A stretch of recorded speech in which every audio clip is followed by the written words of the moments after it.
ઝઘડિયા ખાતે જે 10 વર્ષની માસૂમ દીકરી સાથે દુષ્કર્મની ઘટના ઘટી હતી ત્યારે એ દીકરીની તબિયત, એની સ્થિતિ શું છે એ જોવા માટે અમે એસજી હોસ્પિટલ વડોદરા ખાતે આવ્યા છે। ત્યારે હમણાં ડોક્ટરની પૂરી ટીમ સાથે અમે ચર્ચા કરી, દીકરીને અમે જોઈ ત્યારે એમની તબિયત ખૂબ જ નાજુક છે। ડોક્ટરોની પૂરી ટીમ પ્રયાસો કરી રહી છે, પ્રયત્ન કરી રહી છે કે દીકરીને યેન કેન પ્રકારે આ પરિસ્થિતિમાંથી બહાર લાવી શકાય।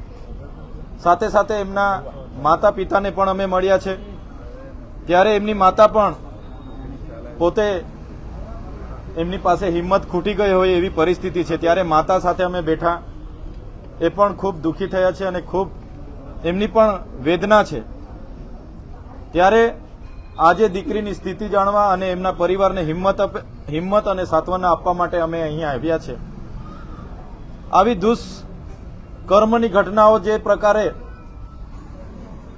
જાન્યુઆરી 2024થી લઈને ડિસેમ્બર સુધી જે ગુજરાતમાં બની રહી છે, તમે સૌ જાણો છો અત્યાર સુધી 648 જેટલી ઘટનાઓ આવી દુષ્કર્મની નાબાલિગ નાની બાળકીઓ સાથે બની છે।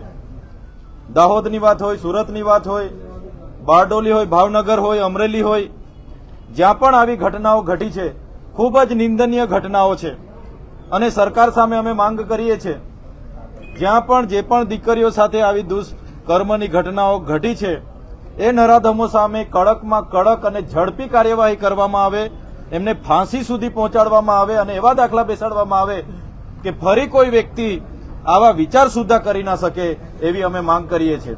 સાથે ગુજરાત સરકારને કહીએ છીએ, આપણે સુરક્ષિત ગુજરાતની વાતો કરીએ છીએ, મહિલા સલામતીની વાતો કરીએ છીએ, આપણે બેટી પઢાઓ બેટી બચાવોની વાતો કરીએ છીએ, પણ આપણું ગુજરાત જ સુરક્ષિત નથી।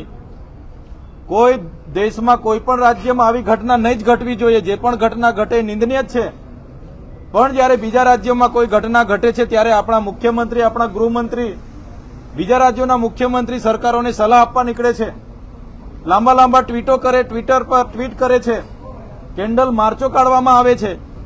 જ્યારે આ શ્રમજીવીની દીકરી સાથે બન્યું છે ત્યારે ત્યાંના સ્થાનિક એક પણ નેતા કે સરકારના એક પણ વ્યક્તિ બોલવા તૈયાર નથી, બધાએ મૌન સેવી લીધું છે। ત્યારે સરકારે આ વરવી વાસ્તવિકતા સ્વીકારવી પડશે કે ગુજરાતમાં 648 જેટલી ઘટનાઓ આજ દિન સુધી આ વર્ષે જ બની છે, એમના પર ક્યાં સુધી કાર્યવાહી કરી એ સરકારે જવાબ આપવો પડશે। દાહોદમાં 6 વર્ષની દીકરી પીખાઈ ગઈ, એની સામે શું કાર્યવાહી કરી, સુરતમાં શું કાર્યવાહી કરી, બારડોલીમાં શું કાર્યવાહી કરી, એ સરકારે આવીને પ્રજા સમક્ષ કહેવું પડશે। ત્યારે ગૃહમંત્રી શેખી મારવાના બદલે પોતે રાજીનામું આપે। 648 ઘટનાઓ આપણા ગુજરાતમાં બની છે, આજે દીકરીઓ સલામત નથી। ત્યારે આવા નરાધમો હિંમત કરે છે એટલે તાત્કાલિક ધોરણે ઝડપી અને કડકમાં કડક કાર્યવાહી થાય, દાખલા બેસાડવામાં આવે અને આવા નરાધમી કૃત્ય કરનાર, રાક્ષસી કૃત્ય કરનારને ફાંસી સુધી લટકાવવામાં આવે એવી અમે માંગ કરીએ છીએ।